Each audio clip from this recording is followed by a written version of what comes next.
Hi, I'm Madison Rose. I wanted to make this video to kind of give you an idea on what we'll be dancing for the Dance-a-thon event at the Mambo Room this April 14th, um, and what it means to me. So our team, Casa para Ti, sorry if I butchered that, but it means house for you, and we are dancing for the Cure for Alzheimer's Fund. I want to explain why that is a big deal for me, and why I'm so grateful that the team is behind me and ready to support this and really wanting to give their best. My grandfather, he was strong, intelligent, amazing man. I was very close to him. He passed just over 10 years ago, and it still kind of affects me. But I want to give you what Alzheimer's looked like to me when I was about 9, 10, up to 12 years old. Again, my grandfather was extremely intelligent. He was an attorney in California and was forced to retire around 70 years old because it has really started to affect his memory back by then. His first sign was around late 50s, early 60s, where he was in trial and he was asking a question over and over, and the judge asked him to stop. It felt like harassing whoever he was asking, and he asked again. He got thrown out of court, and that's not like my grandfather. He was very sharp. He was a workaholic, and that's not something that you would expect from somebody who had so much respect in that community.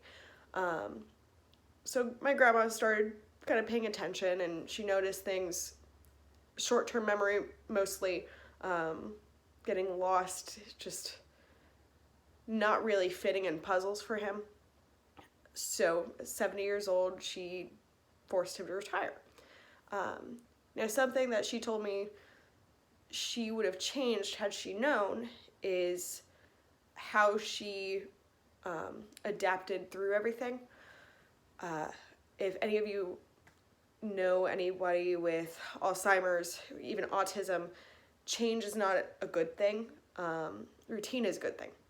So it wasn't just that. Obviously, my grandpa couldn't practice law when he's having these mental issues. But everything after that combined just kind of ended up giving him a lot more confusion than he could handle. The doctors that he was going through just kept saying it's just old age, he's gonna have these memory lapses, whatever. And my grandma just knew that there was something more. So when she finally got him to one of her doctors,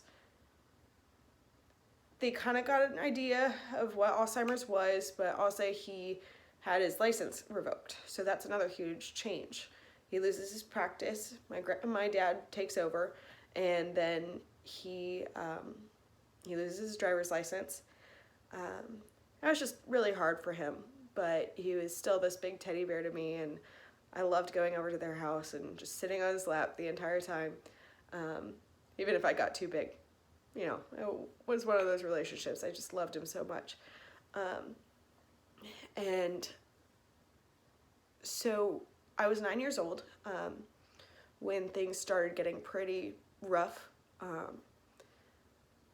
He didn't forget me back then. He still loved me coming over, but Grandma realized that things were getting a little too hard for her to handle. So she decided to take the steps to move to Oklahoma, where my aunt lives. And it'd be easier to have two hands on him, whereas my dad and my mom were working all the time. They couldn't really help as much as they would want to. So right before my 10th birthday, and that was really hard because my grandma and grandpa have never missed a birthday, so it was just this big thing because I was always with them. And saw them drive away, went to Oklahoma, and it was really hard on my grandma, of course. So she decides, you know what, let's just visit. It'd be good to visit, you know. So my grandma and grandpa get on a plane, and excuse me, they come to see us, and we had just moved. So not only was it just this big trip on my grandpa, but it was to someplace he doesn't know, he wasn't familiar with. And that's when the heartbreak started. So we were moving into this new house, and my mom's family was helping us move everything in. They were in the kitchen. I was probably at school at the time. And I guess my grandpa, and my dad were on the couch. And I guess that's when the paranoia started, because my grandpa was worried that my mom's family was bringing drugs into the house, or just some idea, and my dad was just calming him down. No, they're fine. They're just arranging the kitchen, everything like that. Well, my mom and grandma went to the store, and my grandpa just started getting a little agitated, wondering where my grandma is.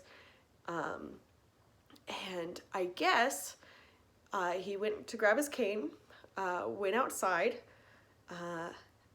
Just my dad's like, "Dad, where are you going?" "I'm looking for your mom." "Okay, well, I know where she is, so don't worry about it. Just come back inside."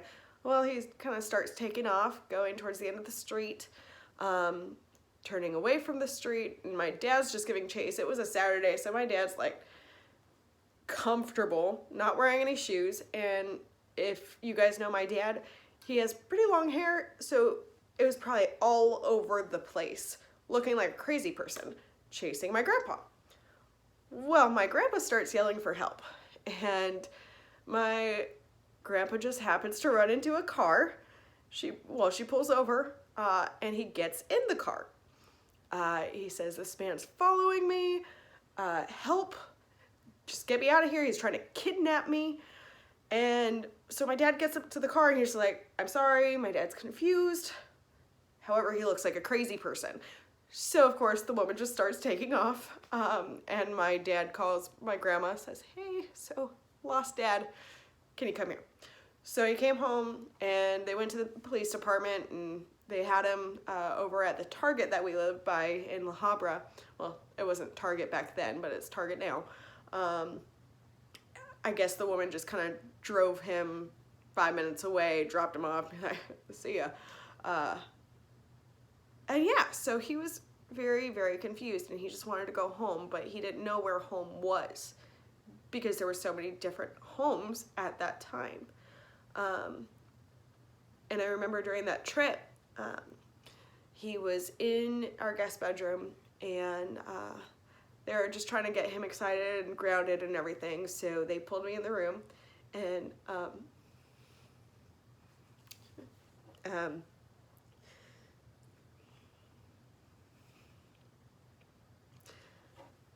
he asked, who's that little girl?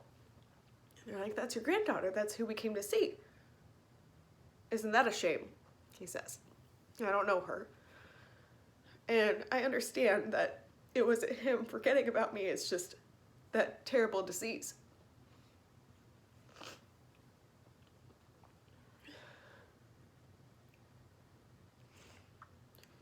And it was just awful to go through. But knowing that there's a way, maybe one day cure it, would be incredible. 1 in 3 seniors who pass away are affected by Alzheimer's or dementia of some kind. And so I know several of you probably have the same sort of experience, and I'm just so thankful that he had family around him. My family loved him with all of our hearts till the day he passed.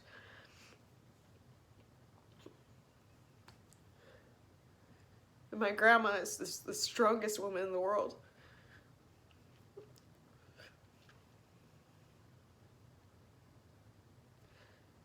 To have the unconditional love that she had for him, it's amazing. But anyway, that's why it means so much to me. And I'm really excited that all of you guys can help me make a difference here.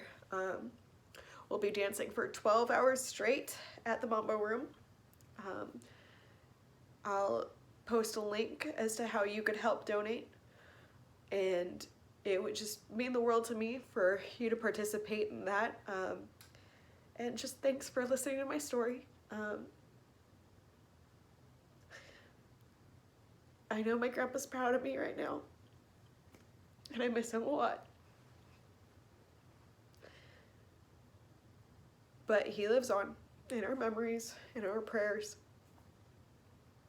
Thanks again.